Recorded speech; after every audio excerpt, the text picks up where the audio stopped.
자, 우리 대통령 후보께서 이제 익산 시민 여러분들과 사진 찍는 여러분들과 함께하는 시간을 갖겠습니다. 대통령 후보께 뒤로 돌아주시고 손을 번쩍 들어서 익산 전북도민 여러분들께서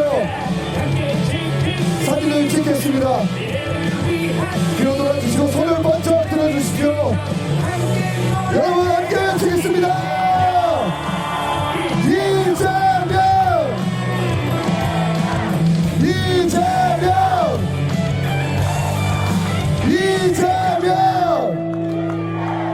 내란을 종식시키고 대한민국을 진짜 대한민국을 탈바꿈할 사람 이재명 대통령 후보를 소개하겠습니다.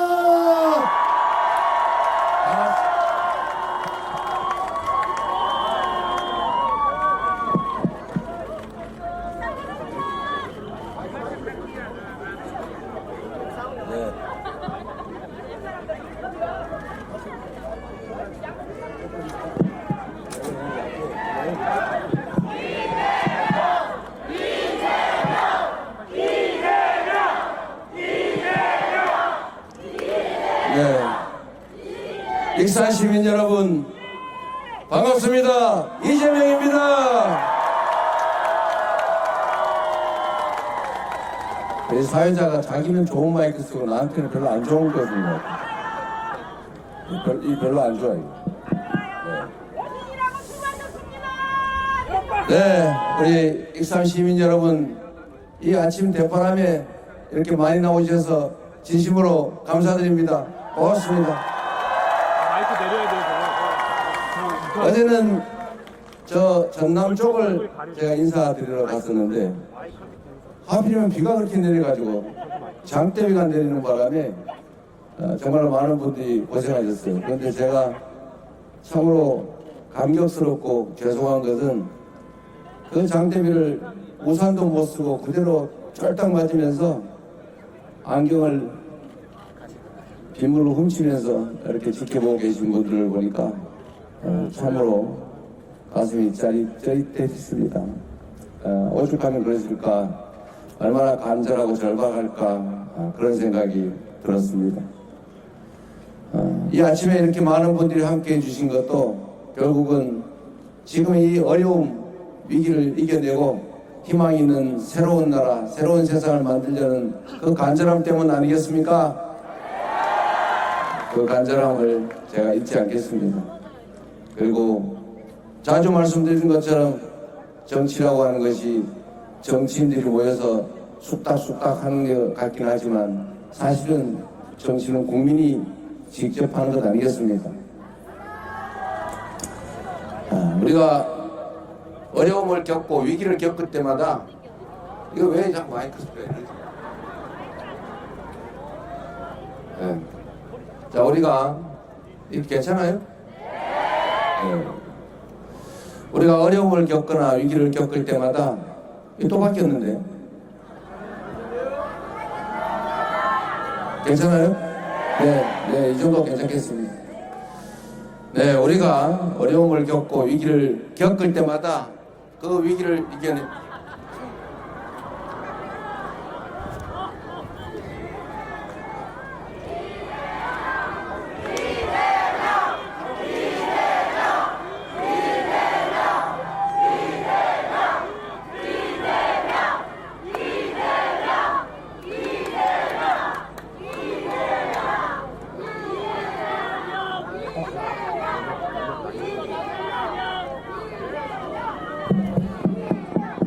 네, 이 자꾸 볼륨이 올라가려라 앰프가 들어갔다 나왔다. 네, 어쨌든 준비하는 시기 많이 당황했을 것 같은데 박수 한번 주십시오. 제가 앞에 좀 왔다 갔다 했더니 위험하다고 꼭 이 뒤에 서서 하라고 그랬어. 그렇게 하도록 하겠습니다. 이 전북이 동학혁명의 발상지 아닙니까? 이 동학혁명의 근본 사상은 사람이 곧 하늘이다. 대동세상 모두가 함께 어우러져 존중하고 함께 살아가는 세상, 그 세상을 꿈꿨던 것이 바로 동학혁명 아니었겠습니까? 이 동학혁명이 또 왜?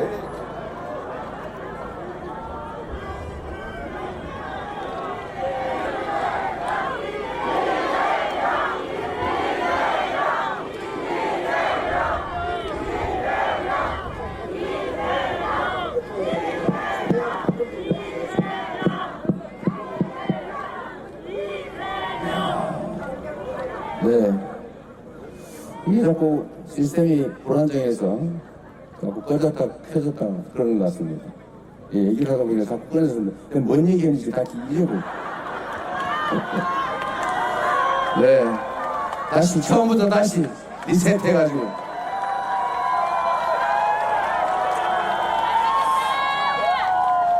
왕이 세상의 모든 것을 소유하고 백성이 왕의 소유물일 그 시대에도 왕들이 그런 걱정을 했습니다. 자식들한테.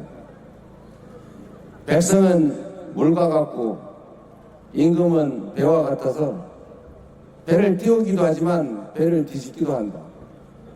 백성을 하늘처럼 여기고 백성의 마음 민심이 곧 천심 하늘의 뜻이다. 이렇게 가르쳤죠. 왜 그랬을까요? 왕이라는 존재들이 정말로 천사 같은 마음을 가져서 그랬을까요? 뭐 그런 사람도 있었겠죠. 애민 정신으로 그런 생각을 할 수도 있었겠지만 저는 근본적으로 그랬을 거라고 생각합니다. 세상을 왕권으로 지배를 하지만 백성들을 탄압을 하거나 아니면 착취를 하거나 백성들의 고통이 커지면 체제가 뒤엎어진다. 그 위험을 제거하기 위해서 백성의 뜻을 하늘처럼 존중하라 이렇게 말했던 것 아닐까 저는 생각합니다. 그래서 죽기 싫으면 체제를 유지하고 싶으면 왕의 권위와 권력을 누리고 싶으면 백성을 존중하고 백성들이 등 따시고 배부르게 안전하고 평화롭게 살 수 있도록 해야 한다라고 가르친 것 아니겠습니까, 여러분? 그런데 이게 가끔씩 잘 안 돼요. 이게 가끔씩 또 안 되네. 가끔씩 잘 안 되는데 네? 다 들려요? 네, 알았습니다. 그냥 다 들린다고 치고 가겠습니다. 또 잊어버리네. 그런데 이 백성들이 더 평화롭고 안전하게 또 등 따시고 배부르게 사는 것을 왕의 최고의 책무, 관리들의 최고의 책임으로 정하지만 가끔씩은 이기적이고 무책임한 그런 사람들이 나타나지 않습니까? 부패하고 폭력적이고. 그래서 우리 백성들이 이런 주장을 했죠. 아니 뭐 왕의 씨가 따로 있냐? 다 왕이 되면 다 왕 되는 거지. 그리고 사람이 다 귀한데 하늘처럼 귀한 존재인데 왜 이렇게 우리는 혹사당하고 가렴주고의 고통을 겪게 되냐? 우리 백성이 하늘처럼 존중받는 사람이 곧 하늘인 세상 만들자. 같이 다 잘 사는 그런 세상 만들자. 라고 시작한 게 동학혁명 아니었겠습니까? 그런데 참 안타깝게도 이 동학혁명이 당시로서는 미완의 혁명으로 끝났죠.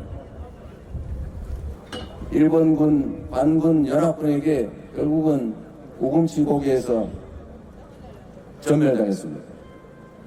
그러나 그 정신은 여전히 살아남아서 그 정신이 결국은 5.18 민주화운동으로 그리고 다시 빛의 혁명으로 촛불혁명으로 살아나지 않았습니까? 마이크가 또 꺼졌죠?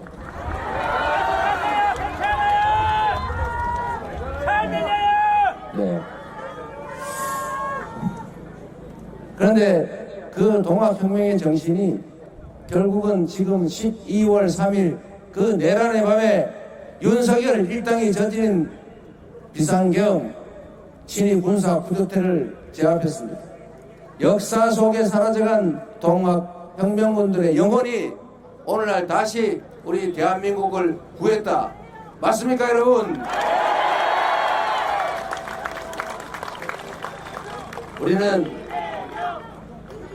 우리는 그 정신을 잊지 말아야 되겠죠.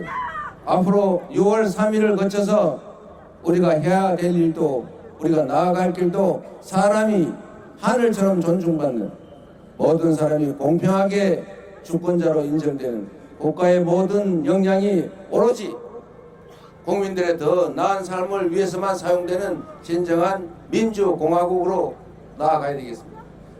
그 길을 열어줄 사람이 바로 누구입니까, 여러분?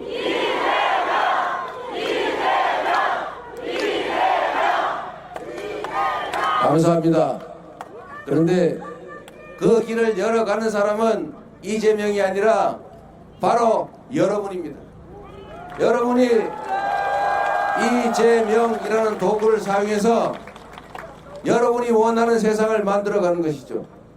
왕의 시대에도 백성이 나라의 주인이다, 이런 생각을 하는 사람들이 목숨 걸고 싸웠는데, 민주공화국이라고 선포하고 국민이 나라의 주인이고 모든 권력은 국민으로부터 나온다는 헌법을 가진 이 민주주의 국가에서 이 나라의 주인이 바로 여러분, 국민 아니겠습니까? 그래서 국민이 주인인 나라, 국민이 행복한 나라를 만들어야 되는 것이고, 그 주체는 바로 이재명이 아니라 여러분이다. 이재명은 여러분이 쓰는 도구다. 맞습니까, 여러분?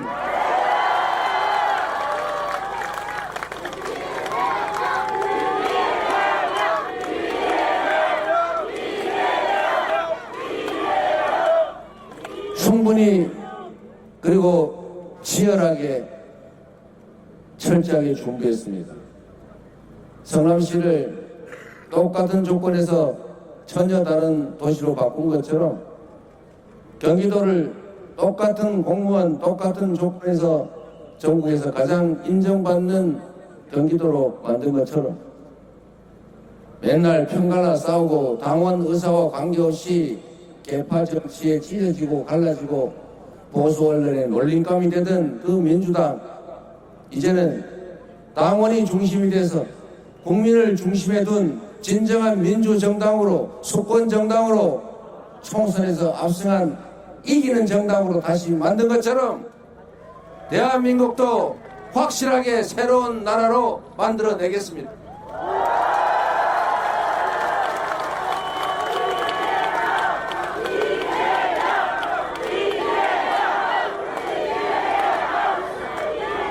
익산 시민 여러분, 그리고 전북 도민 여러분, 먹고 사는 게 너무 힘들죠? 경제가 너무 어렵죠?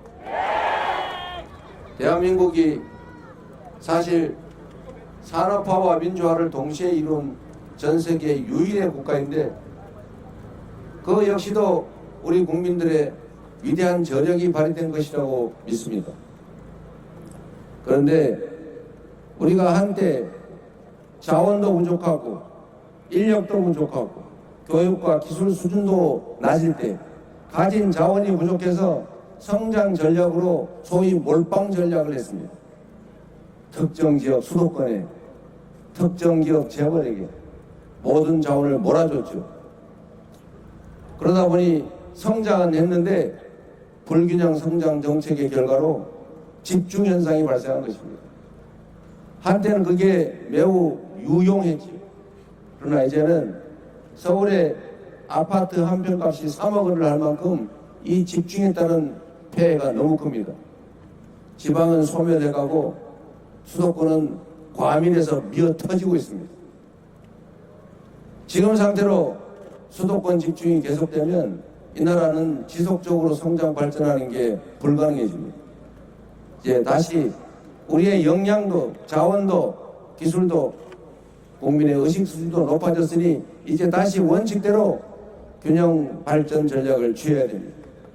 이거는 지방에 대한 배려가 아니라 국가가, 대한민국이 지속적으로 살아가기 위한 필수 전략이다. 이해하시겠습니까, 여러분? 당연히 이해하고 있겠죠. 안에서 열받고 있겠죠. 제가 전북을 올 때마다 그 얘기를 듣습니다. 사실 서울에서 저 광주, 전남 가려면 이건 지나가야 되잖아요. 돌아갈 수가 없잖아요. 그래서 먼저 그럼 전북을 들렀다가 광주를 가자. 그러면은 가는 길에 들렀냐 이렇게 얘기합니다. 그래서 이번에 바꿨어요. 그러면은 광주 갔다가 따로 전북 가는 거예요. 돌아가는 길에 들렀냐. 그래서 제가 이렇게 돼봤어요. 그럼 며칠간의 간극을 두자. 전북 갈 때하고 전남 광주 갈 때하고. 그랬더니 역시 똑같은 얘기를 해요. 저는 그 마음을 이해합니다. 소외감이죠. 지금 결국 전북은 다른 지역들이 전부 대구, 경북, 통합이니 부울경 메가시티니 충청권 메가시티 이렇게 얘기하지만 전북은 우리는 호남에 묶이기 싫어. 이래서 결국 전북 특별자치도로 분리해가고 있습니다. 슬픈 일이죠. 저는 그 이유를 이렇게 되게 세 가지 정도로 생각합니다. 말씀드린 것처럼 대한민국은 수도권 집중 전략 때문에 지방을 소외시켰죠. 이건 사실은 성장 전략의 일부였습니다. 불가피할 때가 있었죠. 그러나 그 결과는 이렇게 참담하게 지방 소멸이라는 것으로 나타나고 있습니다. 그래서 지방은 다른 지역과 똑같이 다 수도권에 비해서 상대적으로 소외되고 차별받게 됐죠. 그런데 여기에 또 하나 있지 않습니까? 이 참으로 못된 일이었는데 제가 경북 안동 출신 아닙니까? 경북 안동 출신인데 제가 지금도 경북 가면은 저 뒤쪽에서 수근수근해요. 그래서 제가 그런 말도 했지 않습니까? 왜 우리가 남이 가야 나는 우리에 안 넣어주냐? 나도 거기서 태어나고 먹고 자랐는데 그래도 역시 마음이 그렇지 못한 거 봐요. 저는 그게 그분들의 잘못이라고 생각하지 않습니다. 군사정권이 분할 지배 전략을 한 것 아닙니까? 이 독재자들의 지배 방식의 가장 핵심이 분할 지배예요. 이 국민들을 반으로 쪼개고 또는 3분의 1을 떼내야 쪼갠 다음에 한쪽만 집중 지원하고 한쪽은 소외를 시켜서 싸움을 시키는 거예요. 그리고 힘센 쪽만 자기 편만 잔뜩 지원하죠. 그래서 지금 산업기반들이 사실은 동쪽으로 다 몰린 거 아닙니까? 서쪽에는 농사나 짓고 어쨌든 그렇게 해서 이 호남 지방이 소외됐던 것도 사실이죠. 최근에 와서 일부러 그러는 경우는 없어지긴 했지만 이미 그게 너무 크게 고착화된 겁니다. 그런데 거기다가 그 이중의 소외에다가 전북이 또 호남에 뭘 지원한다 그러면 꼭 광주 전남에만 한대. 그런 생각을 하는 거 아닙니까? 근데 사실인지는 제가 잘 모르겠어요. 사실은 전남 광주다 가면 광주에다 주로 가지 전남에다 하지 않아요. 근데 하필이면 광주가 전남 안에 들어있어요. 그런 차이죠. 어쨌든 전북이 이렇게 삼중의 소외감을 느끼고 있는 것은 저도 압니다. 그리고 안타깝게 생각하죠. 집안에 형제가 싸움이 잦은 것은 너무 많이 가져서 싸우기도 하지만 없어서 싸우는 경우가 더 많습니다. 얼마나 그걸 들여다보고 있는 부모의 마음이 쓰리겠습니까? 똑같지요. 대한민국 다 똑같은 국민들이고 똑같은 지역인데 특정 지역이 나는 버림받았어, 나는 배려받지 못해, 나는 왜 이렇게 못 살아 라고 생각하게 하는 것 자체가 사실은 국가정책에 심각한 문제가 있는 것입니다. 이제는 바꿔야 됩니다. 말씀드린 것처럼 구체적인 방법들은 여러 가지로 제시되겠지만 이제는 큰 방향을 바꿀 때다. 서울의 수도권, 경기, 인천에 제가 경기도에 시장도 하고 도지사도 했지만 저는 그때도 얘기했어요. 수도권 규제 완화 열심히 얘기하면 저는 그거 안 된다. 국가 균형 발전해야 된다. 그러면 주변의 참모들이 야 그런 얘기하면 탑 떨어져. 또 균형 발전하자 그러면 사람들이 싫어하지. 그런데 여러분 우리 국민들의 위대함이 바로 이런 데 있습니다. 국민들 그렇게 생각하지 않습니다. 제가 성남시장 경기도지사면서 수도권 규제 완화에는 언제나 반대, 뭐 불필요하고 정말로 아무 소용없는 그런 규제야 없애든지 완화해야 되겠지만 수도권을 더 풀어서 더 팽창시키고 그렇게 하면 나라 망한다 라고 제가 수없이 시장 될 때부터 되기 전부터 얘기를 했는데 표가 안 떨어지더라고요. 그래서 다 많이 찍어주더라고요. 이 공공기관 지방이전도 사실 좀 비슷한데 제가 수원에 도청이 있지 않습니까? 근데 경기도에 공공기관이 26개인가 있는데 대부분 수원하고 그 근처에 몰려 있어요. 제가 거의 안 빼고 전부 다 북부 동부로 다 옮겨버렸어요. 물론 수원에서 이런 얘기합니다. 수원에서 여기 있는 걸 다 빼면 수원 사람들, 경기도 남부 사람들 화낼 텐데 그렇게 과격하게 다 옮기면 어떡하냐. 그래서 제가 그랬습니다. 물론 노조원들 싫어하죠. 수원에 살다가 저기 뭐 의정부 어디 양평 이런 데 가려면 좋아하겠습니까? 그래서 제가 설득도 하고 불가피하다. 당신들은 직장이라도 있지만 현재 그 직장이 좀 더 불편해지는 정도겠지만 다른 사람들은 아예 손가락 빨고 취업도 못하고 그러고 사는 사람은 태반이다. 그러니 좀 견뎌달라. 당신들도 개인적으로 돈 벌어서 사는 게 아니라 결국 국민의 세금으로 사는 거 아니냐. 조금 더 고통을 감수해달라. 이렇게 요구해서 설득하고. 그랬더니 우리 수원 시민들, 남부 경기도민들이 저한테 뭐 표 떨어져가 지지율 떨어지고 그러지 않더라고요. 이게 우리 국민의 위대함입니다. 앞으로 국토 균형 발전 전략은 그냥 인심 쓰는 문제가 아니라 이 나라가 지속적으로 성장하고 발전하기 위해서 반드시 해야 될 일이라고 생각합니다. 제가 이런 얘기를 했더니 너 그냥 빈말로만 하는 거지? 이렇게 얘기를 해서 그러니까 조금 더 구체적인 말씀을 드리면 그러면 뭘로 먹고 살 거예요? 말로 한다고 되냐? 그게 쉽지가 않죠. 기업들한테 제가 저기 호남이나 경남 이런 데 가서 좀 기업하시면 좋지 않습니까? 이러면 우리도 그렇게 하고 싶지요. 뭐 땅값 사고 물가 사고 이건 좋은데 사람을 구할 수가 없습니다. 이런 얘기를 해요. 그럼 사람이 왜 없습니까? 그랬더니 대학 졸업하면 다 서울로 간대요. 그냥 그 서울 가는 사람한테 물어봤어요. 왜 서울로 가냐? 여긴 영화 볼 때도 없고요. 연애할 때도 마땅치 않고요. 미래가 없어요. 점점 나빠질 것 같아요. 희망이 없어요. 충분히 이해되지 않습니까? 근본적으로 모든 게 엉켜 있어요. 이제 뭘 해야 됩니까? 첫 번째, 인재 양성 여건을 만들어야 된다. 그래서 우리가 어젠가 우리 발표했는데 권역별로 거점 국립대를 대대적으로 육성하자.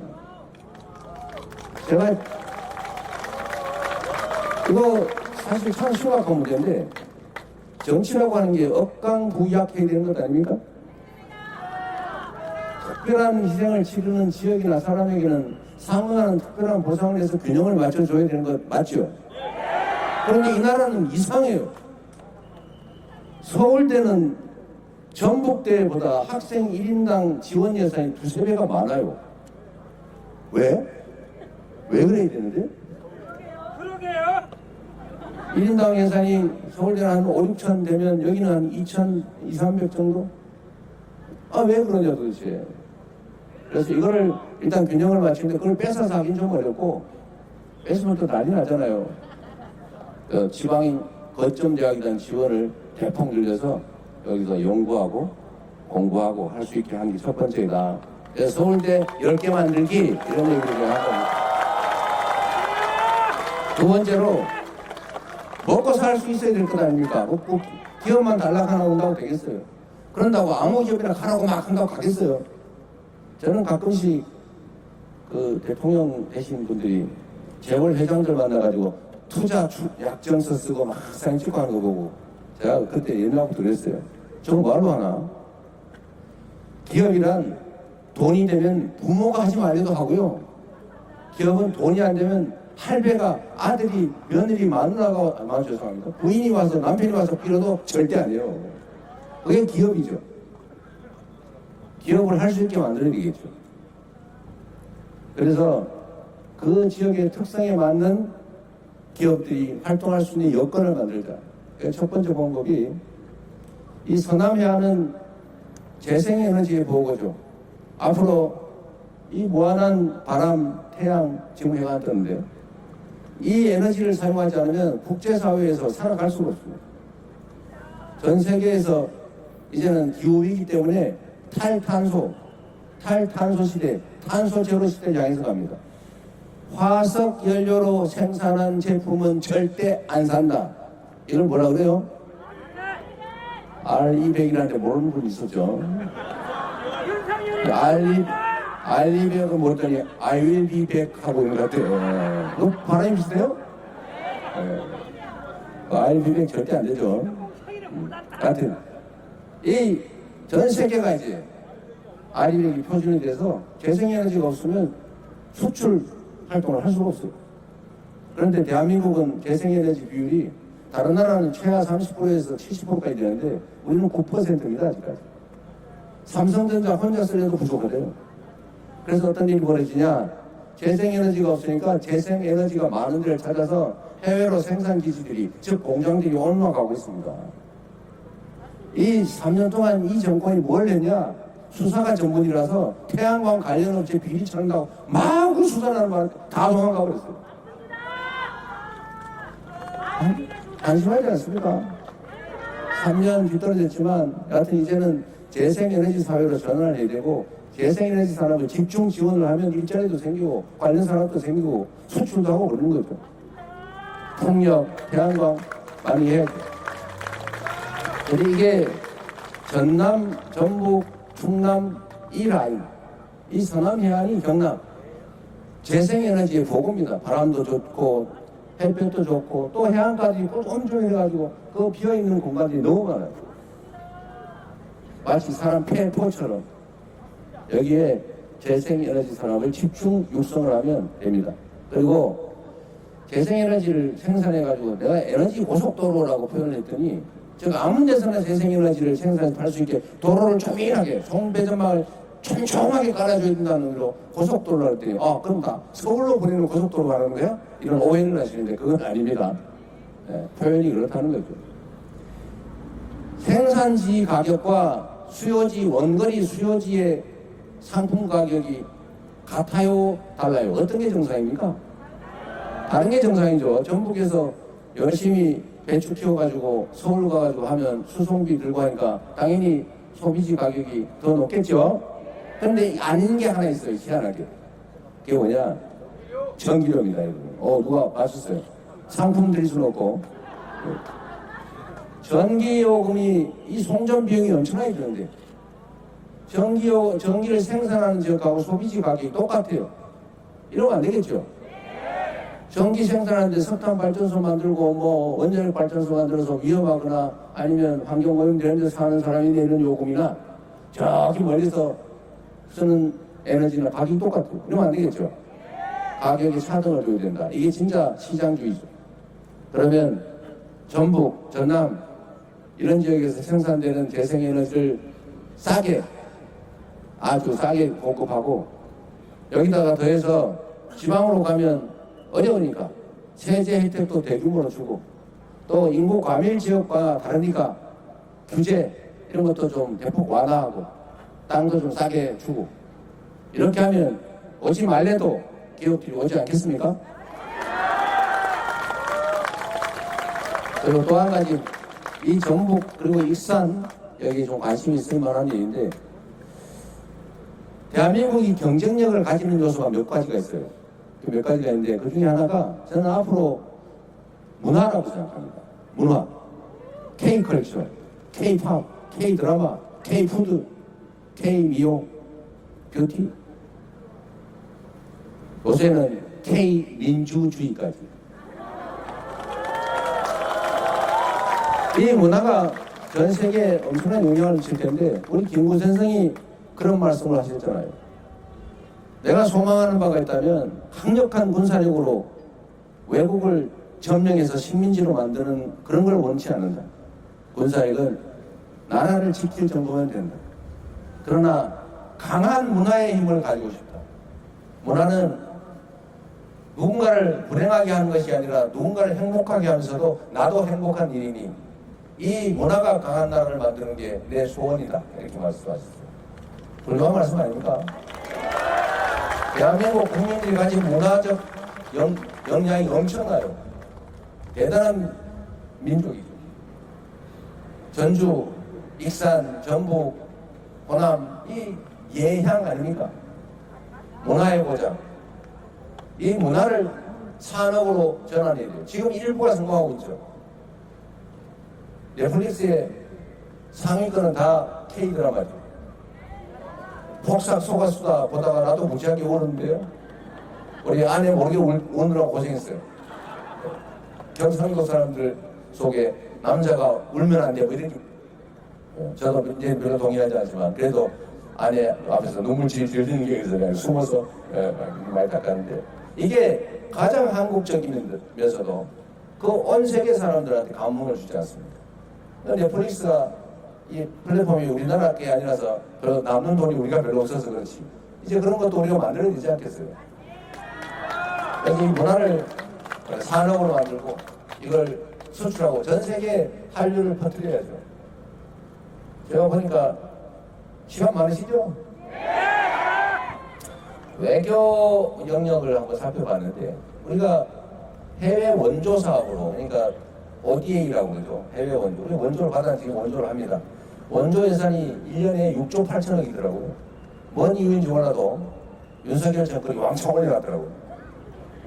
어쨌든 6조 8천억인데 뭐 특별히 줄일 일은 없고 이걸로 외교 부문에 한류 문화를 확산시키는 방향으로 좀 전환하면 어떻겠냐.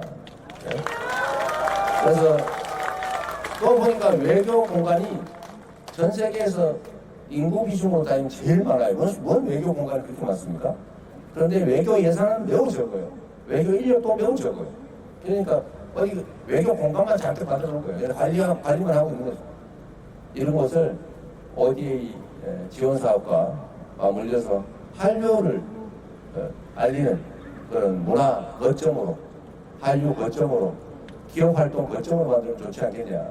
지금 하나의 예인데, 하여튼 문화산업이 앞으로는 큰 비중을 차지할 거고, 대한민국이 전 세계를 석권하는, 그야말로 K 이니셔티브의 첫 번째 K-컬처 산업이 되지 않을까 싶고, 그 중심이 저는 전북이 될 수 있다, 이렇게 생각합니다.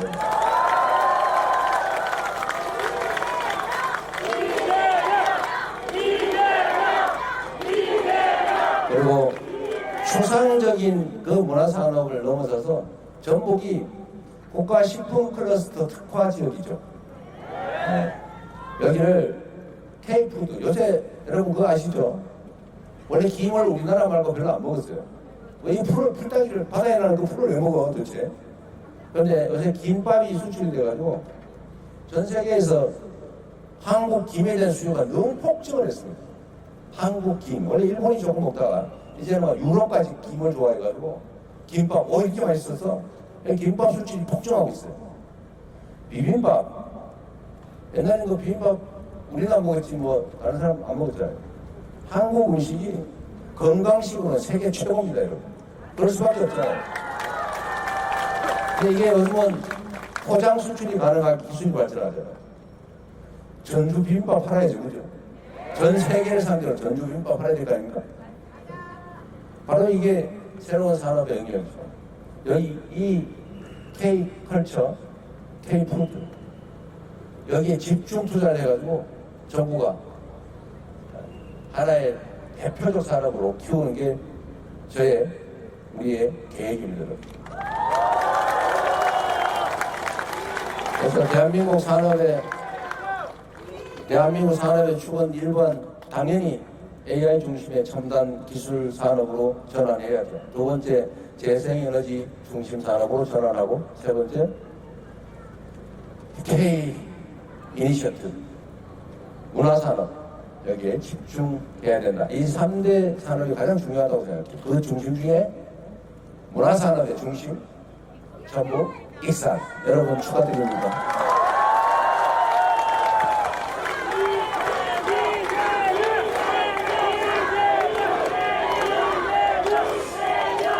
역시 먹고 사는 문제가 제일 중요하죠.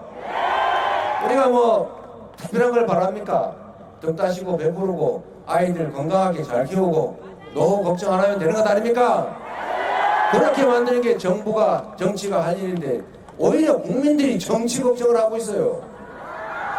이재명과 민주당이 집권하면 최소한 여러분이 나라 걱정을 하지 않게 하겠습니다, 여러분.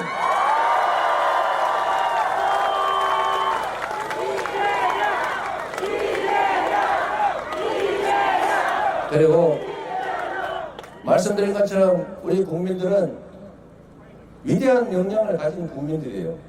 세계에 없는 무혈의 평화혁명을 2번씩이나 그것도 8년 만에 성공하는 이런 민족 국가가 어디 있습니까? 우리밖에 없어요. 이 엄청난 저력을 한데로 모아서 우리가 방향을 잡고 힘을 합쳐서 같이 가면 저는 지금의 이 위기를 이겨내는 거, 새로운 희망을 만드는 거, 대한민국이 완전히 새로운 나라로 가는 거 저는 얼마든지 가능하다고 생각합니다. 그게 출발점이 바로 6월 3일이다. 맞습니까, 여러분? 그러려면, 네, 감사합니다. 그러려면 불필요한 것들 가지고 에너지 낭비하지 말아요. 저는 정치인들이 다투는 거 당연하다고 생각해요. 정치인들이 특정 국민들을 대표하는 건데 당연히 농민을 대표하는 농민 대표가 저기 수출기업 대표하는 그 대표하고 당연히 싸우죠. 싸우는데 감정 가지고 진짜 미워하고 혐오하고 죽이려고 그러고 밤에 진짜 기회 되면 싹 제거해버리고 그럴 필요 있어요? 그런 생각하는 정치인이 이상한 겁니다. 공적인 일을 하는데 그게 자기 사적 이해관계와 직접 관련이 있는 게 아니라면 그거 뭐 그리 죽일 일까지 있습니까? 그리고 얘기해보고 최대한 좁혀보고 안 되면 국민이 위임한 데 따라서 토론해보고 안 되면 최종적으로 다수결로 결정하고 따라주고 또 다른 얘기하고 그래야 되는 거 아닙니까? 근데 제가 여의도 가보니까 진짜 싸우고 있어요. 진짜 미워해요. 우리 대학 선배는 내 전화도 안 받아요. 누군지 모르시는군요. 다행입니다. 네? 이래가 되겠어요. 그래서 정치인들이 싸우는 걸 여러분이 보실 때 저 친구들이 왜 싸우나? 라는 걸 꼭 보아해 주셔야 됩니다. 무조건 싸우지 마 이러면 누가 손해봅니까? 선한 사람이 손해보는 겁니다. 선의를 가지고 제대로 하는 사람하고 악의를 가지고 반칙하는 사람이 싸우면 둘 다 싸우지 마, 둘 다 나빠 이러면 누가 손해예요? 바로 여러분 자신의 손해입니다. 여러분을 대표하는 여러분 대표 선수가 부당하게 얻어맞고 옛날에 그런 거 있었잖아요. 기밀 레슬링 할 때 그 재미로 했다는 걸 나중에 알았는데 병뚜껑으로 찍고 이러면 되겠어요? 어? 어느 쯤에 막 이상한 거 숨겨서 막 뒤로 치고 안 되죠? 마찬가지예요. 정치도 싸우지 말라고 할 게 아니라 왜 싸우나를 봐야죠. 그래서 잘못된 짓거리 하는 그런 못된 정치인이 있으면 책임을 물어줘야 하는 것입니다. 왜 양비론을 합니까? 양비론을. 물론 그런 경우도 있어요. 둘 다. 그것도 가려봐야 된다. 국민을 대표해서 일하는 공인들, 그 공인들에 대해서 엄정하게 가려보면 좋겠다. 그리고 정치인들이 편갈라 싸우더라도 국민들이 편갈라 싸울 일은 없지 않습니까, 여러분? 말씀드리지만 정치인이란 우리가 쓰는 일꾼들이에요. 우리가 쓰는 대리인들, 고용한 사람들, 우리를 위해서 일해야 될 의무가 있는 고용된 사람들인데 이 사람들이 파란 옷 입고 빨간 옷 입고 싸운다고 아니 이 주인까지 파란 옷 입고 빨간 옷 입고 싸울 일이 뭐 있어요? 좌측이니 우측이니 보수니 진보니 그게 뭔 상관이 있습니까? 물론 가치 지향이라고 하는 거 필요하지요. 이 가치를 제가 무시하자는 게 아닙니다. 현실의 삶에서는 현실 정치에서는 국민의 삶이 더 중요한 거죠. 오로지 모든 기준은 국민의 삶, 나라의 미래죠. 그래 김대중 대통령께서 하신 말씀이 있지 않습니까? 금과 옥조 같은 말씀이죠. 상인의 현실 감각을 유지하되 선비의 문제의식을 잊지 말자. 양자가 조화를 이뤄야 되겠죠. 그래서 영남이니까 나는 영남 무조건, 호남이니까 나는 호남 무조건, 빨간색 좋아하니까 뭐 우리 부모를 죽인 원수라도 빨간색 좋아, 파란색 이런 거 하지 말자는 거예요. 그건 결국 국민들 손에 달려 있습니다. 우리 국민 여러분, 전북 도민 여러분, 익산 시민 여러분 너무 잘해주고 계세요. 그러나 좀 더 매의 눈으로 잘 가려보면 좋겠다. 그래서 제가 사설이 좀 길었는데 누구 한 사람 소개시켜 드리려고 그래요. 누구냐면 저는 이 국민의힘이 정말 진정한 보수 정당으로 자리 잡기를 바랍니다. 그런데 국민의힘은 미안하게도 안타깝게도 보수 정당이라고 지금까지 불려왔는데 실제로 그 내용을 보면 보수가 아니라 수구, 땡통 또는 반동 이런 아니 이해관계 집단에 불과했어요. 그래도 노력이라도 해야 되는데 아예 요즘 보니까 우리 원래 보수 아니야, 우리 원래 수구야, 우리 이해 집단이야 이렇게 하는 것 같아요. 아니 지금 광주 5.18이 며칠 남았는데 정호용을 영입을 합니까? 광주 5.18 비상계엄으로 그 수없이 많은 사람을 살상했던 공수부대 지휘관 정호용을 영입을 했대요. 그래서 욕을 막 하니까 취소했다는데 너무 황당한 거 아닙니까?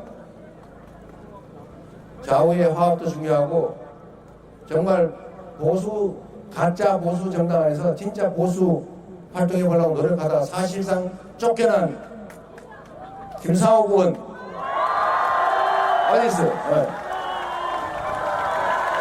박수로 환영해 주십시오.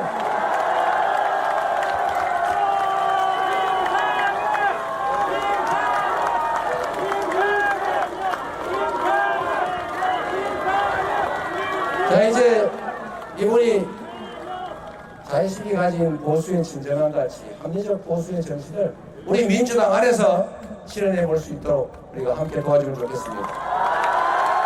1분 숨기지 않고 하시죠.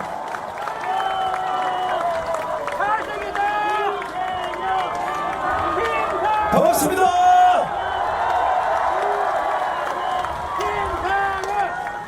익산에서 이렇게 시민 여러분들 뵈니까요 힘이 납니다. 대한민국의 미래가 제대로 다시 달릴 수 있을 것 같습니다. 그렇게 해주실 수 있으시죠? 진보, 보수, 우리 진영 얘기 많이 하는데요. 진영 얘기 많이 하는 사람들 특징이 뭔지 알아요? 일 안 합니다. 일해서 국민들께 도움 드려서 그래서 신뢰받고 지지받는 그게 귀찮고 안 하기 싫으니까 진영 나눠서 진영에서 보호받으려고 하는 거거든요. 그러다 보니 밖에 정 만들고 안에 정 만들어서 새 만들려고 하는데요. 그런 사람들은 국민들을 주인으로 보는 게 아니라 도구로 보는 겁니다. 국민들을 주인으로 모시면 진영이 중요한 것이 아니고요. 진영도 보수 진보는 진영의 이야기가 아닙니다. 기능에 관한 얘기입니다. 보수의 기능, 보수의 역할, 진보의 기능, 진보의 역할. 그렇다면 보수와 진보는 같이 가는 거예요. 자, 그러면 제가 정말 깊이 생각하고 많이 찾아보고 연구했는데 우리 이재명 후보님이 보수의 가치를 기준으로 했을 때도 가장 보수의 기능, 역할, 즉 우리나라 안정적으로 질서 지키고 원칙 지키고 민주주의 지키고 법치주의 지키고 공정사회 만드는데 가장 앞장서시고 실천하신 분입니다. 동의하시죠? 또 진보의 기능으로 봐서도 지금 얼마나 시대가 또 변합니까? AI 혁명, 로보틱스 혁명, 세상이 바뀌는데 어떻게 중심 잡을지 어떻게 길을 개척해야 할지 고민하고 정책으로 내고 계시죠. 그래서 어떻게 보면 참된 보수주의자면서 또 참된 진보주의자입니다. 근데 이건요 기능과 역할로 보는 거예요. 진영으로 보는 거 아닙니다. 진영으로 정치를 나누는 사람들 그 정치하시면 안 된다고 생각합니다. 여러분 동의하십니까?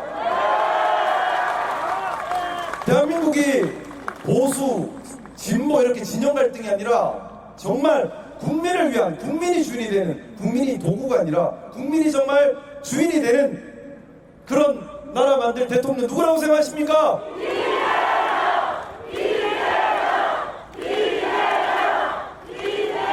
저도 이재명 후보님이 대통령이 되시는데 최선을 다하겠습니다. 감사합니다.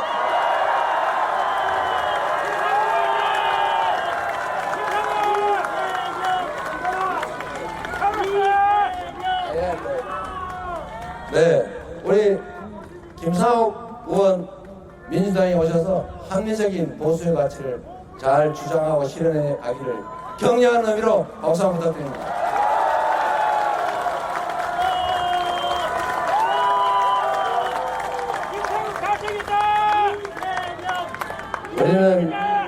저는 앞으로 대한민국 정치가 좀 근본에서 좀 바뀌기를 바랍니다. 어떤 거냐면 지금까지는 이 정상과 비정상이 경쟁을 했어요.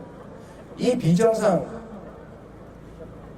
이권에 매몰된 이 정치 몰입이라면 너무 심한 표현이 될 테고, 정치권 지역을 기반으로 이 가짜 보수, 참칭 보수, 이 참칭 보수가 보수라고 불려왔죠. 저는 이게 비정상이었다고 봅니다. 국민의 뜻에 어긋나는 행동을 밥 먹듯이 하고, 원래 하겠다고 자기들이 주장했던 것도 우리가 하면 반대예요. 지난 3년 동안 생각을 해보십시오. 아니, 여당이 뭘 하자 그러고 야당이 말리고 그래야 되는데 3년 동안 그들이 한 게 야당 발목 잡는 거였어요. 그저 어떻게 했는지 못하게 방해하는 게 일이에요.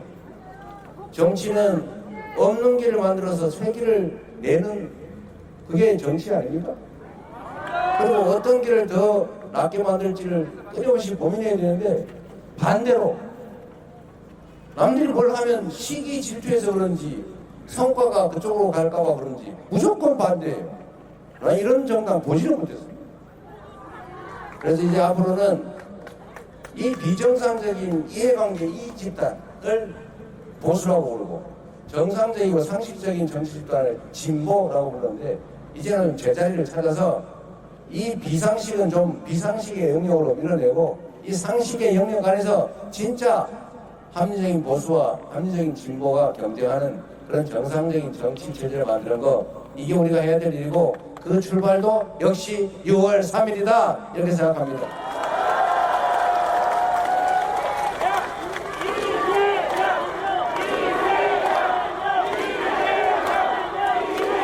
그리고 익산에 훌륭한 정치인들 많으실 때 우리 한 병도 안 마시는 한병도 의원님,